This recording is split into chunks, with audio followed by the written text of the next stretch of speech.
நல்ல உதிரியாக வந்திருக்கு பாருங்கள் பிரியாணி. நம்ம நெய் போடல, பிரியாணி மசாலா வேறு எதுவும் ஆட் பண்ணல, எதுவுமே இல்லாமல் சூப்பராக வந்திருக்குது.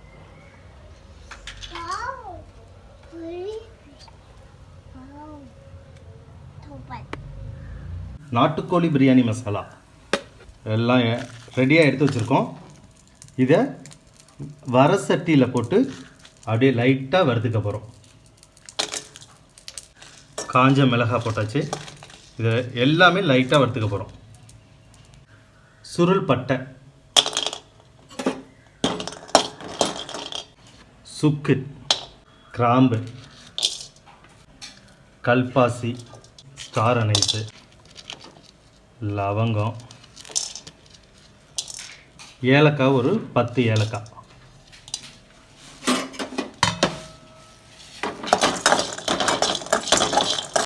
அடுத்து பிரியாணி இலை, சீரகம், மிளகு, சோம்பு, சாஜிரா, கல்லுப்பு, வர கொத்தமல்லி இது எல்லாம் போட்டு ஒரு வறுத்துக்க போகிறோம்.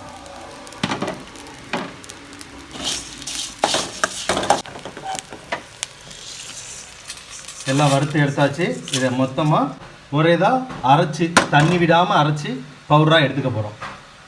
இருப்பா, அப்பா சொல்லும்போது போடுங்க. நம்ம இன்னைக்கு நாட்டுக்கோழி பிரியாணி செய்ய போகிறோம். ஓகேவா? ஓகே. முன்னாடியே தாளிப்புக்கு பட்டை, கிராம்பு, ஏலக்காய் மட்டும் போட்டு வச்சுட்டோம். ஆயில் ஒரு 200 ml. 1 கிலோ நாட்டுக்கோழி, 1 கிலோ ரைஸு, அதுக்காக ஒரு 200 ml ஊற்றிருக்கோம். நம்ம கடலெண்ணெய் யூஸ் பண்ணுறோம், அப்போ தான் பிரியாணிக்கு டேஸ்ட் கிடைக்கும். சீரக சம்பா நாட்டுக்கோழி பிரியாணி. இப்போ வந்து போடுங்கப்பா.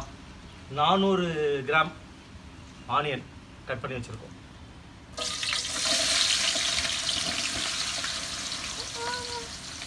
காட்டுக்கறி உள்ள இருக்கிறது எடுத்து போட்டுடலாம். அதுலேயே இருக்கு பாரு ஆனியன். பிரியாணி மசாலாவுக்கு அரைச்சி வச்சுருக்கோம். இது தாளிப்புக்காக சும்மா ஒரு 2 ஏலக்காய், 2 கிராம்பு, பட்டை சின்ன துண்டு 2 போட்டு வச்சுருக்கோம். நல்லா ப்ரௌனிஷாக வரட்டும். ஆனியன் வேகிறதுக்காக, கொஞ்சம் சீக்கிரமாக வேகிறதுக்காக கல்லுப்பு கொஞ்சம் ஆட் பண்ணிக்கிறோம். கல்லுப்பு போட்டோன்னா கொஞ்சம் சீக்கிரமாக நமக்கு அந்த ப்ரௌனிஷ் கிடச்சிருச்சு. கொஞ்சம் நல்லா வெந்து வந்துடுச்சு. இப்போ அடுத்தது கொத்தமல்லி, புதினா, ஒரு 3 பச்சை மிளகாய் எடுத்து வச்சுருக்கோம். நம்ம ஆட் பண்ணிக்க போகிறோம்.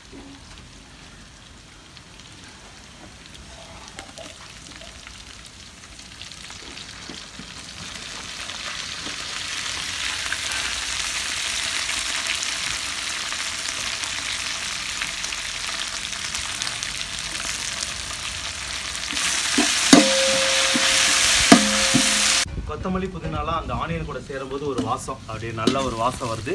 இந்த டைமில் இஞ்சி பூண்டு ஒரு 150 கிராம் நம்ம எடுத்து வச்சுருக்கோம். இதை ஆட் பண்ணிக்க போகிறோம்.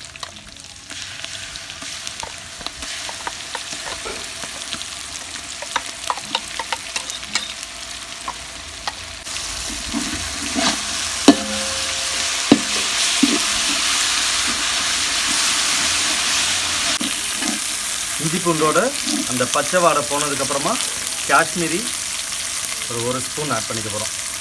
அதான் கொஞ்சம் நல்ல கலர் கிடைக்கும். காரம் கொஞ்சம் கம்மியாகவே வச்சுக்கிறதுக்காக காஷ்மீரி ஆட் பண்ணிக்கிறோம். அவ்வளோதான். இப்போ நாட்டுக்கோழியை ஆட் பண்ணிட வேண்டிய வச்சுருந்தோம். நாட்டுக்கோழிக்கும் போது ஒரு கட் பண்ணிவிட்டு ஒரு 4-5 டைம் நல்லா கழுவிடுங்க. மஞ்சள் போட்டு நாங்கள் நல்லா கழுவி எடுத்து வச்சுருக்குறோம். இப்போ ஆட் பண்ணிக்க போகிறோம்.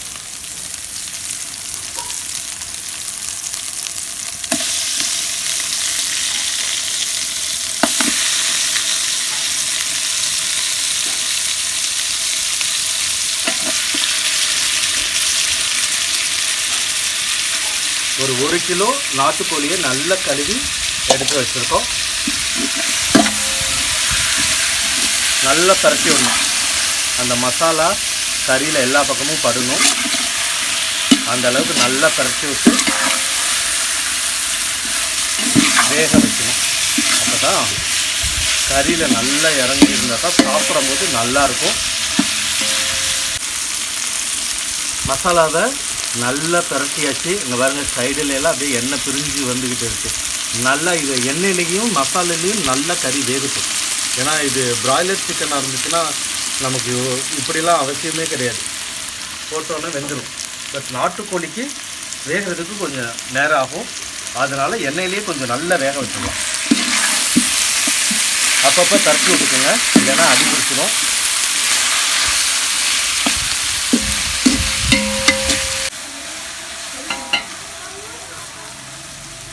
நல்லா வெந்து வந்துட்டு இருக்கும்போது அந்த டைமில் நம்ம நாட்டுக்கோழி பிரியாணிக்காக அரைச்சி வச்சுருக்க அந்த ஸ்பெஷல் நாட்டுக்கோழி பிரியாணி மசாலா அப்படியே ஆட் பண்ணிக்க போகிறோம்.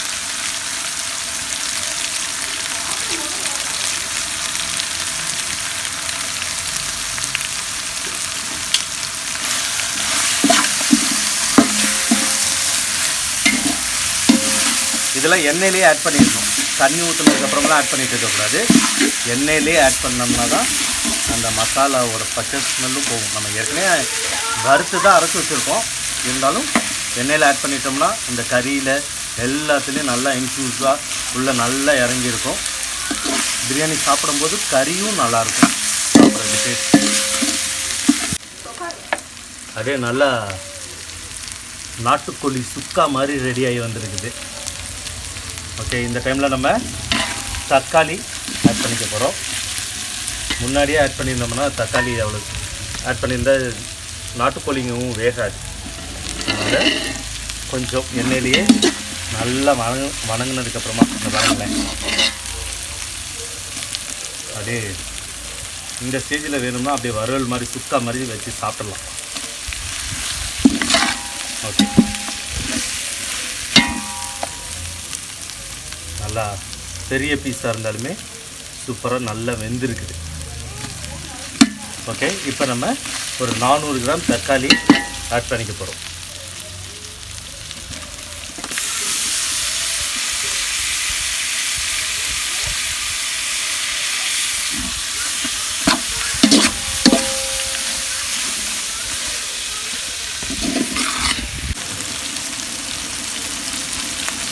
அப்படியே அந்த தக்காளிலாம் நல்லா வெந்துருச்சு. அந்த புளிப்பு சுவையெல்லாம் சிக்கன்லேயும் இறங்கியிருக்கும். இந்த டைமில் தயிரும் ஆட் பண்ணிக்க போகிறோம். ஒரு 200 ml தயிர் எடுத்து வச்சுருக்கோம். பிரியாணிக்கு புளிப்பும் கொடுக்கும், கறியை நல்லா டெண்டராகவும் ஆக்கி தரும். அதுக்காக தான் தயிர் ஆட் பண்ணிக்கிறோம்.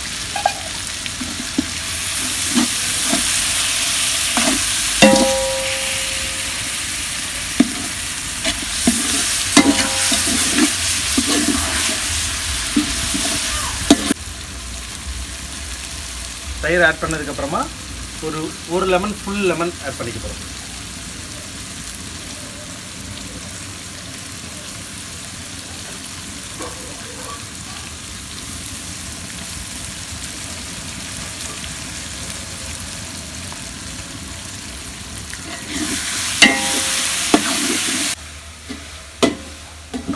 இந்த ஸ்டேஜில் அப்படியே 2 மடங்காக தண்ணி நம்ம எடுத்து வச்சுருக்கோம்.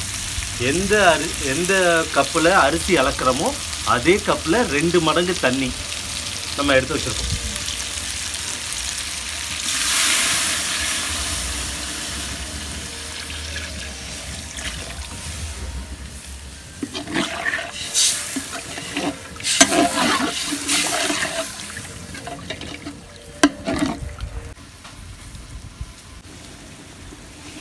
நல்லா கொதிஞ்சு வர ஆரம்பிச்சிருச்சு. இந்த டைமில் நம்ம உப்பு டேஸ்ட் பார்த்துக்கிறோம்.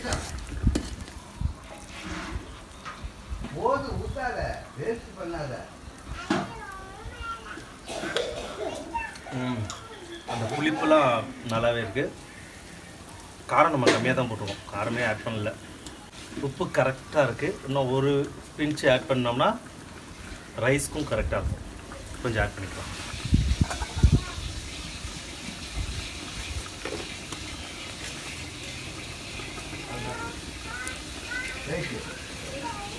போட்டு வைப்பேன். கறி எலும்பு எல்லாமே நல்லா வெந்திருக்கு. அந்த கலர் பாருங்களேன், நல்லா வெந்திருக்கு. ஓகே, எலும்பே நல்லா வெந்திருக்கும் போது இந்தா இதில் பாருங்கள், அந்த கறி சூப்பராக வெந்து வந்திருக்கு.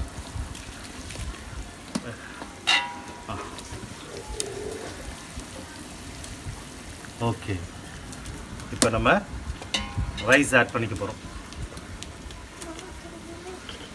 நம்ம ஏற்கனவே தண்ணியில் ஊற வச்சுருந்த அரிசி,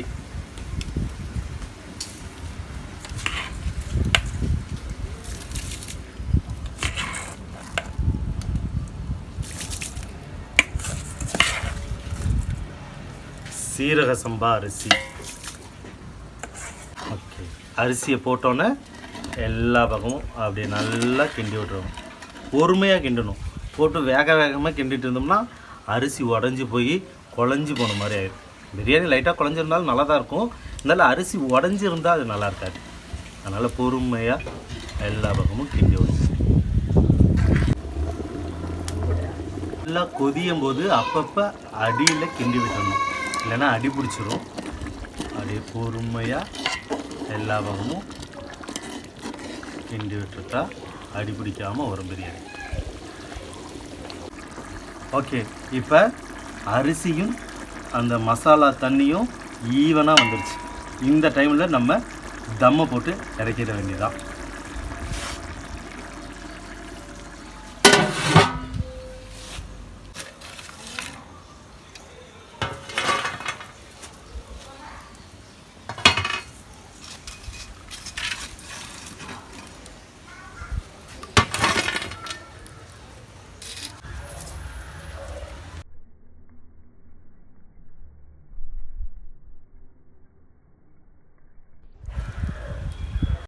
நம்ம தம் போட்டு இப்போ ஒரு 20 நிமிஷம் ஆயிடுச்சு.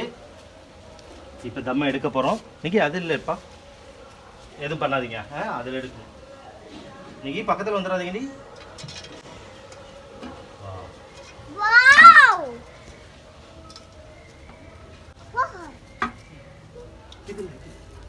வெயிட் பண்ணுங்க.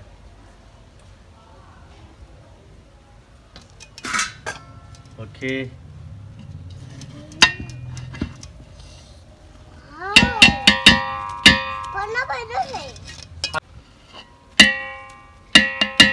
நல்ல உதிரியாக வந்திருக்கு பாருங்க பிரியாணி.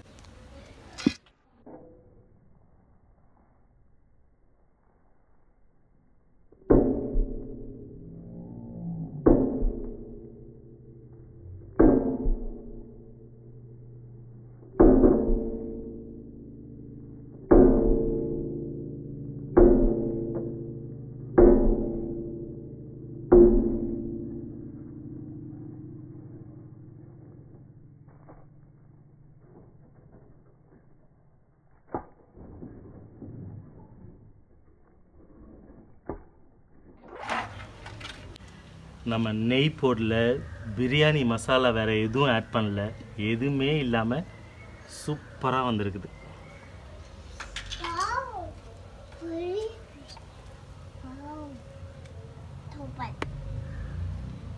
சாப்பிட்டு பார்த்துட்டு சொல்லுங்கடி சூப்பராக என்னன்னு. ஆமாப்பா, அங்கே பாரு நல்லா வெந்திருக்கு பாரு. எப்படி இருந்துச்சு, இப்போ எப்படி வெந்திருக்கு பாரு.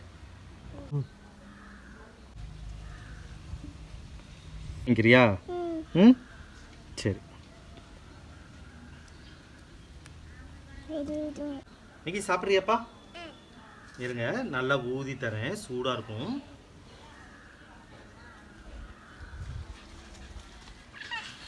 ஊட்டி விட்டா கையில் சாப்பிட்றீங்களா? ஓகே, சாப்பிடுங்க. சாப்பிட்றா, சாப்பிட்டு நல்லா சாப்பிடுங்க. சாப்பிட்டு சொல்லுங்க எப்படி இருக்கு. சூப்பராக்கா? ஓகேடி. அப்பா சாப்பிட்டா